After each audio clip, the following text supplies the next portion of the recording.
கஷ்டம் வந்தாலே பயப்படுகிறாயா அப்படின்னா புத்தர் சொன்ன இந்த 3 விஷயங்களை மறக்காதே. வாழ்க்கையில் கஷ்டம் வருவது தவறு இல்லை. ஆனால் கஷ்டம் வந்ததும் மனசு உடைந்து போவதுதான் பெரிய பிரச்சனை. புத்தர் சொன்னார், எதுவும் நிரந்தரமில்லை. இன்று இருக்கும் துன்பம் நாளை ஒரு நினைவாக மாறிவிடும்.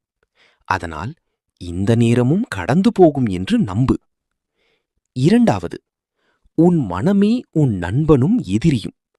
வெளியில் இருக்கும் பிரச்சனைக்கு மேல் உள்ளே இருக்கும் பயம்தான் மனிதனை அதிகம் உடைக்கிறது. அமைதியாக இரு. அவசரமாக முடிவு எடுக்காதே. 3வது, வலி இல்லாமல் மனிதன் வளர முடியாது.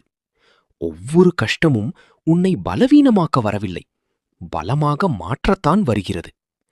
தங்கம் நெருப்பில் சுத்தமாகும். மனிதன் கஷ்டத்தில் முதிர்ச்சியடை